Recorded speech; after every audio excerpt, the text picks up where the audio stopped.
little different than all the rest. I'm quite old-fashioned, wear a hat, sometimes play chess. And when I'm out, I'm looking for that vintage fling. Well, good evening. How are you? Bonjour and welcome to my channel. This is Janice in France. And for those of you that are new to my channel, we have what we call coffee chats. And we just have a cup of coffee or a cup of tea or a glass of wine, depending on what time of the night it is that you're watching. And what it is I just act like you're right here in front of me and I just talk. There's no particular subject, except tonight there's a little one, but there's no particular subject. I can just go on and on and on. But tonight I am going to talk about something just a little in particular. Well, you were right. When you read the thumbnail, I was a drug baby, but not the kind of drug baby that you're thinking about. If you're from the South, you might be able to relate. I was drugged to church Sunday morning, Sunday evening, any revival, training union on Sunday night. That's kind of like a night Sunday school, then service. In the morning, you had Sunday school, then service. On Wednesday night, you had everybody kind of got together and they had kind of fellowship, the young people did, and then we had service. So I was in church about 6 to 8 hours a week. And there was no choice. There was no getting up in the morning and saying, my tummy doesn't feel well. I don't think I'm going to do this today. You know what? I need to clean house. Or my mother might say, I need to clean house. No, there was never any talk about, we need to clean house. We need to do anything. Because my dad, Ben, he didn't do anything on Sundays. That was God's day. That was the Lord's day. We went to church. We did stop off sometimes and eat at this little restaurant called, oh my gosh, I can't remember the name of it. Oh, I know I'm getting old now. Wyatt's Cafeteria. And we would stand in line sometimes for 30 to 40 minutes because there really wasn't any other place to eat except maybe a hamburger joint. And we would go there sometime. But the majority of the time, my mother cooked. So my mother went to Sunday school and church, got me ready, kind of probably had to fight with me, mess with me. And then she came home, and if she had already not started lunch, she would start lunch. And when I say lunch, I mean either we had fried chicken, or we had a roast, or we had meatloaf, or we had, that's about what we had. Roast chicken, and not very seldom meatloaf. It was mostly roast and chicken. Now, when I say roast, I mean with the potatoes, with the carrots, or with my daddy, it might have been we had mashed potatoes, and we always had gravy, and we always had rolls on Sunday, and we had a salad. And I'm sure we had either green beans, okra, broccoli, something or another, whatever my dad wanted. It had nothing to do with what I wanted or what my mother wanted. It was what my dad wanted. Now, my dad was certainly not one of those people that dictated what to have. It was just my mother said, this is what your father likes. This is what we do. So that's the way it was. And I remember for years, we would have, probably with roast. Sometimes we wouldn't have biscuits. We'd have cornbread. I never remember us having fish. I never, ever remember us having fish at home. I don't think my mother ever cooked fish. But anyway, we would always have a full meal. And then everybody would take a nap, except me. I wasn't ready to take a nap, But sometimes I'd, just kind of fool around, or maybe I'd go to a kid's house and visit with them when I got older. But usually when I was like 8, 9, or 10, I just had to stay around the house. And there really wasn't much on TV then, so I just kind of had to keep myself busy. And then that afternoon, everybody woke up, everybody got dressed. We went back for training union, and we might have had a little bit of a snack from lunch. Mom would always keep the lunch left over on the stove. So if Dad got up, or I got up, or Mom got up, and everybody was a little hungry, we'd eat a little bit of this or that. And then we'd go to training union in church. And then when we got out, that was the treat of the week. We went and got soft cream vanilla ice cream. And I remember that was the treat every Sunday night. That's what kept me going. And you're probably going to wonder, why are you telling us all of this? Because you don't know anything about me except I left the States at 69 and moved here by the time I was 70. And that's all you know about me. You don't know anything else about me. I was brought up in Pasadena, Texas. I was born in October the 8th, 1951. My dad's name was Ben. My mom's name was Jen. And it was always Ben, Jen, and Janice. I remember that's how Mom would sign the Christmas cards, Ben, Jen, and Janice. And we never missed a day of church. Now, later on, I kind of faked my way because I made such bad grades in school and said, I really need to stay home on Wednesday night and study. And my dad went for that. Now, my dad worked shift work. He worked from 7 to 3, 2 to 11, or 11 to 7. So he worked shift work, and I remember he would work one shift 7 straight days, and then he was off for 7 straight days. Then he'd go on the next shift, and then the next shift. And he always had his own bedroom. Mom and I slept together until I was 17 years old, and I left the house. Yeah, Freud would probably say something about that, and so would a counselor at this particular time in life. But anyway, that's the way it was. We had a 2-bedroom house, 2-bedroom house, 1 bath, you know. And when somebody needed to go in the bathroom, they just had to bang on the wall and tell Dad to get out, or Mom normally wasn't in there. It was just mainly Dad. But we didn't have a shower. We had a bathtub, and I never remember anyone using the shower. I always took a bath. My mom took a bath. My dad took a bath. That's just the way it was. We lived in a little town called Pasadena, Texas. We lived in a really weird neighborhood. We didn't live in a typical neighborhood. It was just a few people sprinkled in because it was kind of a business area. We kind of had an automobile, kind of like, you know, fixing cars and that kind of thing, garage across the street. And then we had a house next to us and a house over there. Down the street, we had a gas station, and up the street, we had a little store.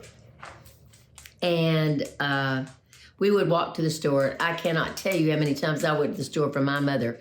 Some Viceroy cigarettes and some Bromo seltzer. Not Alka-Seltzer, Bromo seltzer. I don't even know if they make that anymore.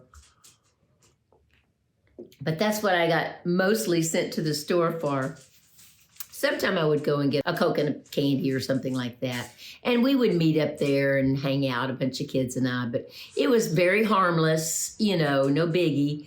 And our parents always knew where we were. But it just wasn't the typical neighborhood like my daughter grew up in. And that was one reason why when Steve died, I needed to make sure that she stayed in this neighborhood. And that was one of the reasons why I got a second job, because I wanted her to have the environment of a neighborhood where people knew her, people loved her, people liked her, people looked out for her. And I wanted that for her. Now, years later, I remember when I left home, I would kind of get in trouble, or I would get asked if I was going to church, and I'd say, no, not going to church. I think I was absolutely burned out on church. But I was brought up in a great home. I was an only child, and I did have a brother, but he was like 14, 15 years older than I was. When I was in the 2nd grade, he went in, well, no. before I went into the second grade, he went into the service. He went to the Marine Corps. I think he was there for 2 years. And then when he got out, he got married. So I only remember him coming home when he was on leave. So I don't really remember hanging out with him or doing anything. All I ever remember my mother saying is, don't aggravate your brother. You're aggravating your brother. That's all I remember. It was the first big word I ever learned. Don't aggravate your brother. But my brother aggravated me too, but Gerald was the favorite. So, you know, we have to just kind of let it be like that. But anyway, I was raised alone. I was my dad's only child. If Max could make any more noise, I don't know how. But anyway, remember, this is a coffee chat. If you were in my living room, Max would be making noise.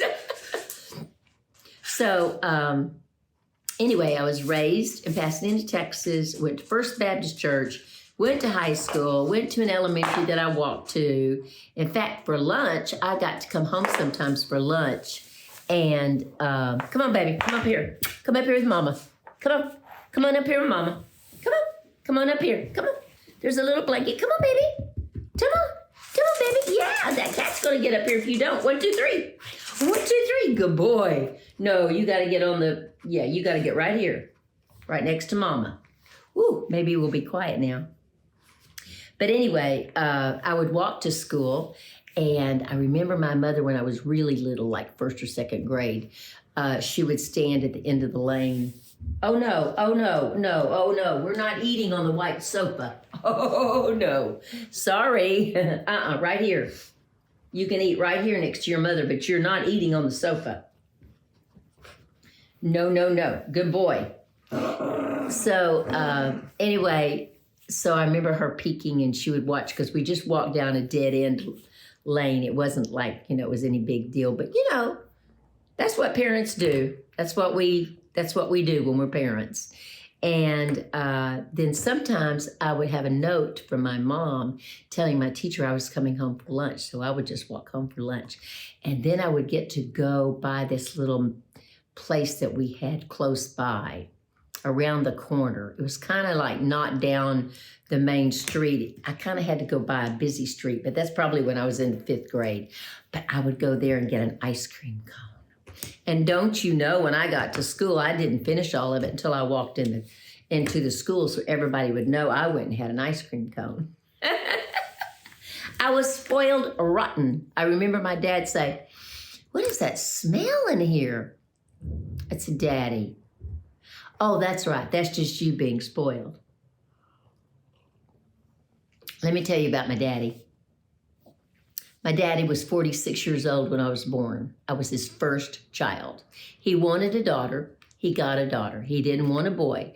I was not a tomboy. He didn't want me to be a tomboy. He didn't want me to fish. He didn't want me to hunt. He didn't want me to learn how to shoot a gun. He wanted me to be a girl. And that's exactly what I was.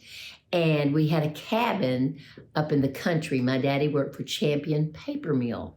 And they had all this forestry, and they allowed the superintendents to have cabins up there. And my dad had a cabin, and oh my gosh, I really do think he built it from something that he had when he was born in Kentucky. Honestly, we didn't even have a restroom when I was a little girl. We had to go across the road to the little outhouse, but then later on, Dad put plumbing into the house. But mostly the cabin was used for the guys to go deer hunting. So it really wasn't used as a second home for me and Mom to go to. It really was because you'd walk in, there's a living room, there's the kitchen, and then in the back, there's this huge porch room with, screened in porch. And it just had like 1, 2, 3, 5 beds. So it really was used for people that were going hunting. And my dad had a hunting place where, he went like a hunting, what do you call them? The hunting, like he would go up and I can't remember what the name of it is, but he would go up and stand hunting. Oh my God, Janice, you've lost your mind. I'll think of it in just a minute. But anyway, he would go hunt. And sometimes he would take me with him, and I had a little dog called Snuffy.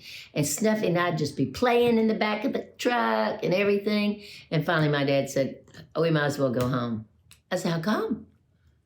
"Well, because you and the dog are not going to let a deer even come near." So, okay. It was a hunting stand, and he would go up in it. I never got to go up in it, but he had it built, or he built it with someone probably from Champion. But let me tell you special about my daddy. My daddy was 46 when I was born, and my daddy drank, and my daddy gambled, and my daddy smoked. And he was a little rough around the edges when my mom married him. And then about a year and a half later, I was born. And my dad decided, since I was born in October, that January 1st, he would quit drinking and he would quit smoking, and he didn't gamble or play cards anymore. And he did that for me. And I thought, man, that is so awesome that he would do that for me. And I remember when he died and I did the eulogy, that was one of the things that I remembered that I brought up, because I thought to me that was a tremendous sacrifice, because he didn't have to. My mom wasn't telling him to do it. I certainly didn't know anything about it. I was an infant, but he did that for me. And I thought, what a precious gift he gave to me. And that's to be brought up with a dad that, I'm not saying he didn't have any faults, but those were 3 of them that he didn't have. But he was a good guy. He was good to other people. People liked him at work. And he was funny. I'm a lot like my dad. I have a body like my dad, unfortunately. My mother had long legs. My dad had short legs.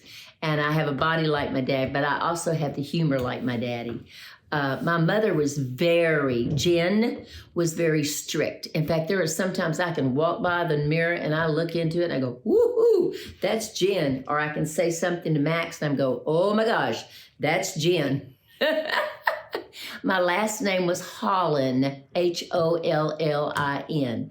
And sometimes I'll walk by the mirror and I look and I go, oh, there's Jen Hollin for you. But she was very strict, no nonsense. If you borrowed a nickel from my mother, you paid my mother back a nickel. If you borrowed a nickel from my dad, he knew it wasn't coming back. That's just the way it was. But they were both good parents in their own way. My mother was a little weird in a lot of ways, but she had a lot of reasons to be like that from her childhood and from her first marriage. I'm not going into that because it won't make any difference. This is about me, not her. But I remember that after I was born, she had postpartum with me, and they didn't know really how to treat it then. And she was sent to a hospital in Galveston to have shock treatments. Isn't that horrible? So I remember all my life, I didn't know the story until I got older, but I remember all my life, if mom had to plug in anything, dad would do it or I would do it. Or it just wouldn't get done. And the big thing was the vacuum cleaner. The vacuum cleaner had to be plugged in by my dad. I mean, that's just the way it was. Or it didn't get vacuumed. Or if there was somebody there at the house, it would get plugged in. And I think that was one reason why we had help at the house. We had a lady come in once a week to help clean the house, especially when my mother had a daycare center in the back of the house. Not just a 2-bedroom, 1-bath house, but she had a daycare center. So she kind of needed the house to be kept clean and stuff, and the sheets washed and that kind of thing.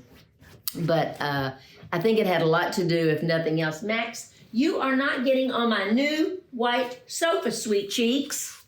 No, you're not. This is the first day that I've had it uncovered. And so they're kind of like, whoa, what's been going on here? And I didn't want to put it on because I wanted it to be nice for you guys. But obviously, it's not working.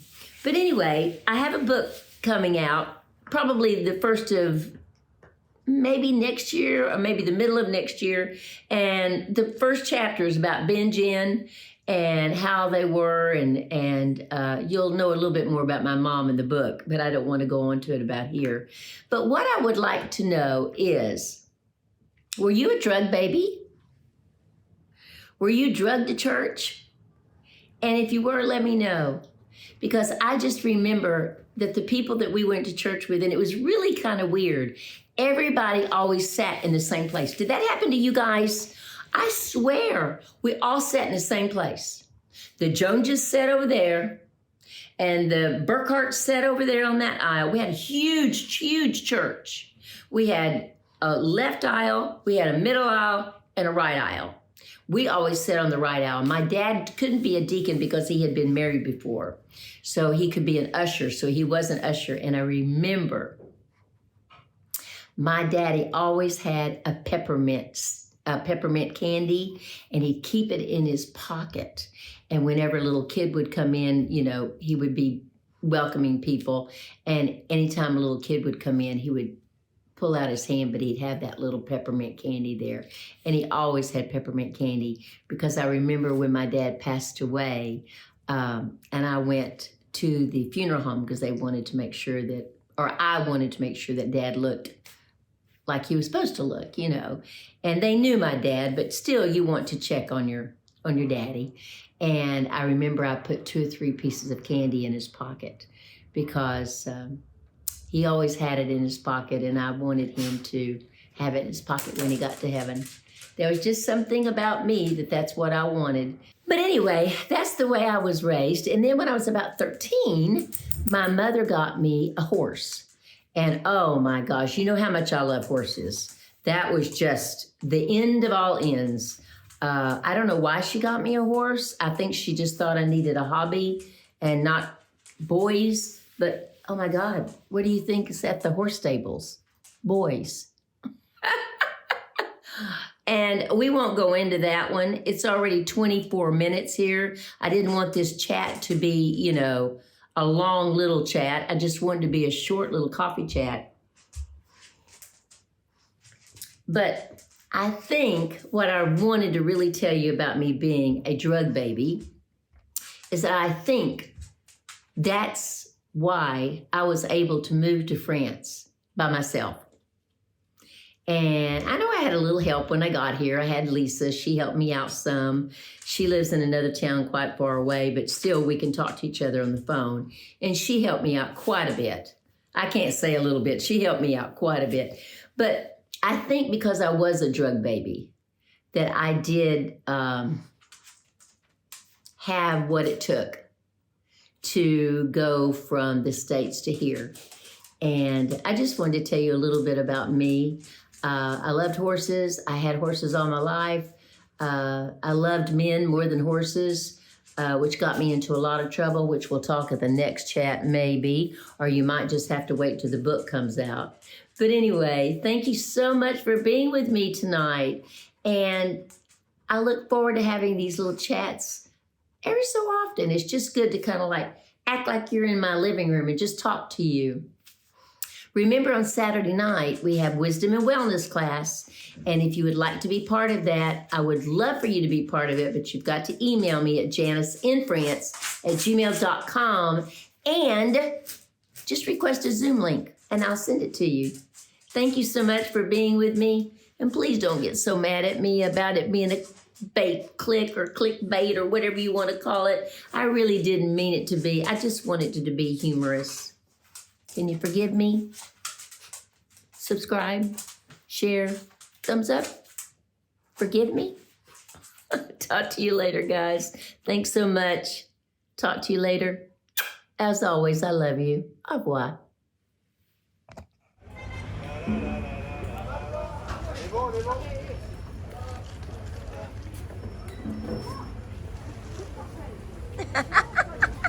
Bonjour, monsieur.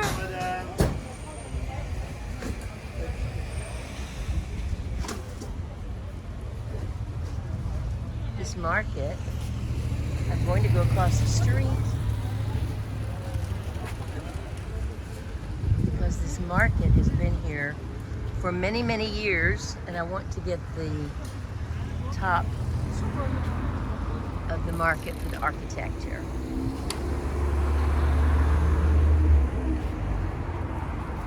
Okay. This market is just beautiful. And it isn't people that just come from anywhere. These market people, they don't go from place to place. They stay here.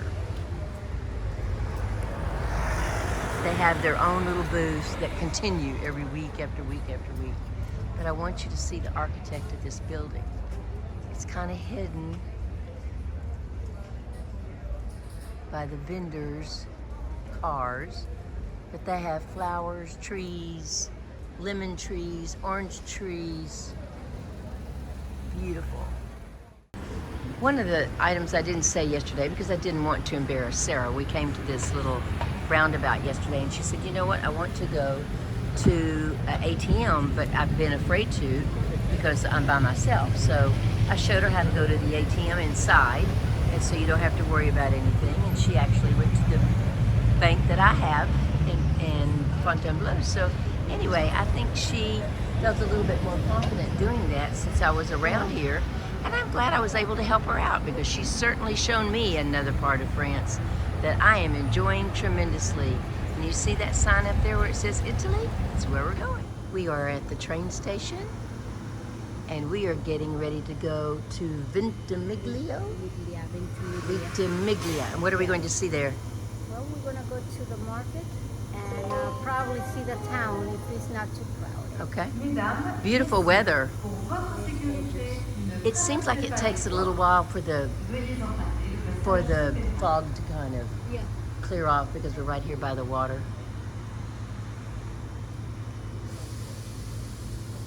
Oh, so tell people what you said today about me. What I said about you? What did I say? Excuse me. Now I have to just pull it out of her mouth. When you were talking about something and I said, you said I read your mind. Oh. Yeah, we were talking about something and before I finished, she finished the sentence. I said, yeah, I know. And I know exactly what you're she talking knew about. exactly what I was going to say. Yeah, So exactly. she reads people's minds. Yes, you know, other than being an influencer and a YouTuber, I can read your mind.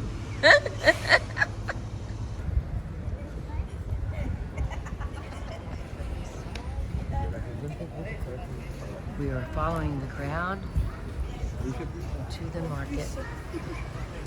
And as we do that, I'm going to show you some beautiful old buildings. You know what that certainly means. That little woman with her hand up.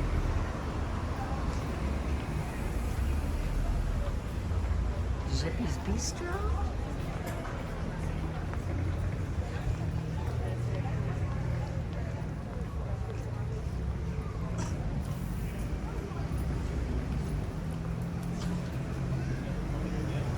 Okay, this is a new one. You can buy nutrition in a vending machine, vitamins. That's a new one. Look at the church. Isn't that gorgeous? Look at these old buildings. Beautiful, beautiful.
Okay, so what are we going to do with our videos? We're not going to crop them, we're going No, to we're not cropping. crap them. We know French, English, and then we just make up our own language. Whatever suits In our us. own language. Yes, absolutely. We're in the Italian restaurant. So, and what was I trying to tell you? Sei molto bello. Sei molto bella, which means You are very handsome. you're very handsome. And then I said something, then we said something, and they don't say that anymore. Ragazzo. They don't Yeah. say ragazzo anymore. That's a young man, but they don't say it anymore. Okay. It's kind of like in French. You know, in French, When it's you don't garçon. say go, yeah. Yeah, they don't do that. And I think that's what he's trying to explain to us. And this is Sarah. And that's me in the mirror, so I don't have to turn it around. And Sarah said she liked my makeup today, but I'm not sure. Was it the eyes? Yes. It's the puffiness. We're going to get it early tonight and a good salad. We're going to get in early tonight and a good salad. Yes. We're going to eat well today. But right now, I'm having the best. Am I having cappuccino? But Yes, decaf. we're having cappuccino. You're having a decaf and I'm having a regular cappuccino. We're having what? You're having a decaf cappuccino and I'm having a regular one. So what's the difference between a cappuccino and a coffee? So The milk? The cappuccino is the milk. It's Okay. the way they finish it.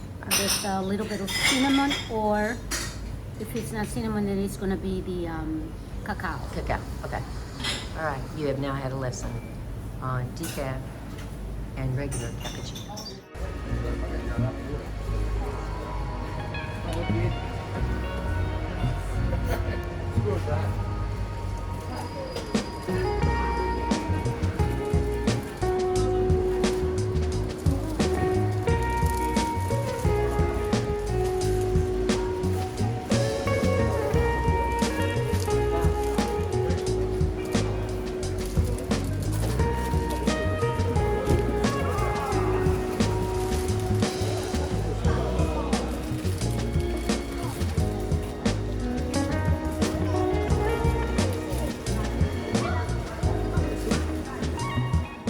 Okay, we are leaving Italy, and it is what? Freezing?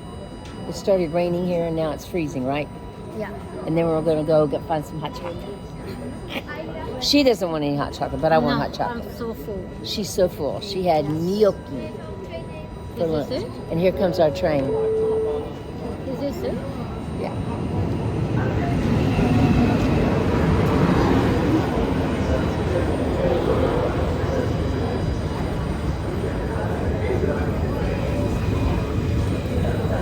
And you have the Yes, ticket? it is. Yeah, of course it is. So it's going to go that way because because this is where he stops and then goes back that way. Okay? Okay. I'm sure.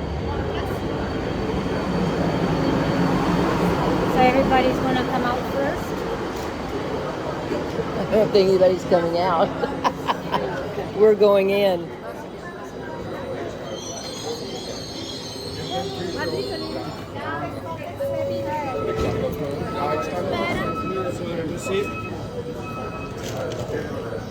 Well, there are a lot of people coming out, aren't there? Because this is the last stop. Remember? This is the That's last right. stop. That's right. So now he's going to go back the other way. And Gross is the last stop. Yeah, on the other way, yes. Grass is the last stop.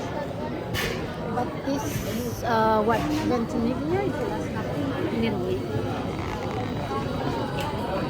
But Gross is in France.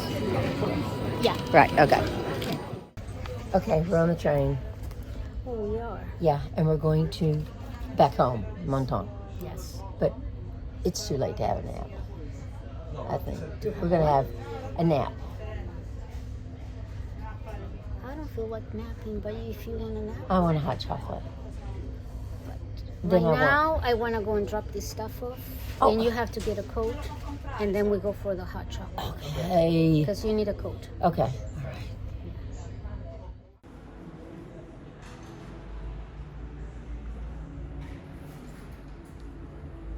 We're getting ready to leave, and it's so sunshiny outside. Beautiful today. Boy, it got bad yesterday, didn't it? Yesterday got very cold. Very nasty, but it didn't stop It us from didn't shopping, rain. though, did it? It even rained in Italy. Did it stop us from shopping? No. Okay, when Sarah asked me to come and be with her and to travel with her for a few days, I did not know I was with the Energizer Bunny. Seriously. She can outwalk me, but she does help me take pictures. She'll say, you need to take a picture of that. You need to do that. So that's been good, huh? Yes. We've had a good time. Yes, yes. We've kind of like, we're kindred spirits, I would say. We get along great. You sleep like I do, you don't. I do. And we do very well together. You know, today we have gone to Nice and we've walked. Fortunately, we didn't walk 4 flights of stairs today, but we did walk. We saw the beach. We saw the old town. What else did we see? Oh, you met a friend, Yes. and I met Chris. Actually, we went to Plaza Garibaldi. Okay. Garibaldi, that's what they call it. All right. You met a friend there, and I made a friend as well. Yeah. And then we had lunch. Yeah. And now we're having a coffee and And crap. yes. And then we're going to go see the carnival. And no telling when we're going to get home. No. No. But we're going to go see but tomorrow we can stay at home because all we have to do is look out the balcony to see the Citron Fete. Festival, good. All right. So it's not been so bad with a YouTuber? No, of course not. You're busy though. You're busy working. And I'm busy having fun. Okay. I have fun too, but I do work. Yeah, you do. All right. See ya.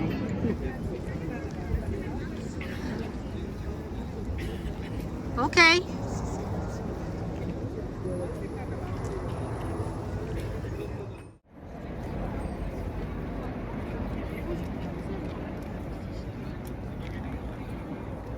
The sun is so bright.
Les bras au ciel pour marquer le rythme, tout le monde ensemble.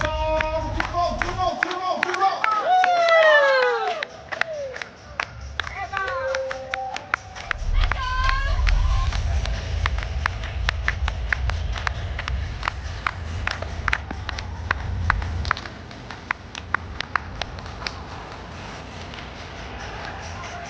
Plus fort, tout le monde.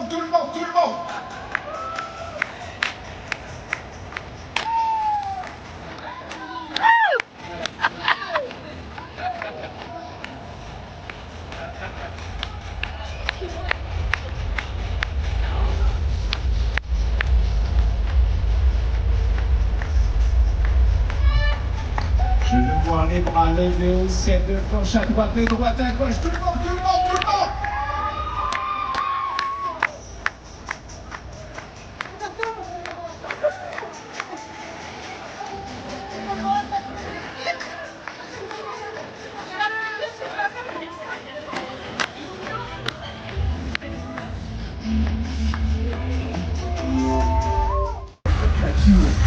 Des océans d'ailleurs, des visages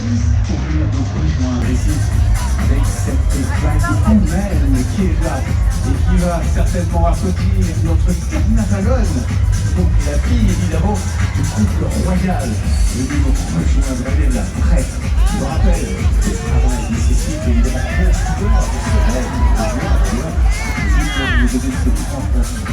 Cette tradition que nous perceptions depuis 1873. Ne demande qu'une seule chose, c'est que le public réagisse en levant les bras au ciel, en criant le plus fort possible.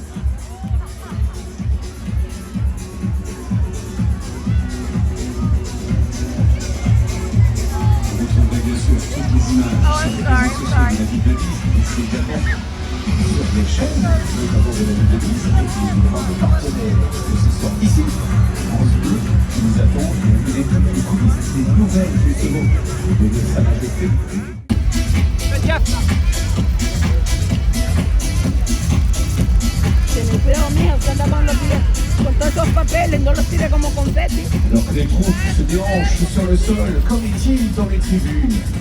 Janice. Le petit là, tout entier est prêt à réagir. Est-il satisfait? Je vois que les placeurs et les placeuses sont prêts. Mais qu'en est-il du public? Petit là, tout entier, faites du bruit! C'est vrai que c'est pas mal, c'est vrai. Mais qu'en est-il des autres tribunes? Sont-elles prêtes également à renvoyer justement la note? Qu'en est-il de la groupe qui est là, qui vous invite à danser? Arrivera-t-elle à vous faire bouger? Tribune Max Gallo, êtes-vous toujours aussi performant dans les décibels? Tribune Max Gallo, faites du bruit! No, Italia tiene los catalanes On va monter un petit peu en puissance. Qu'en est-il de la tribune Jean Jaurès?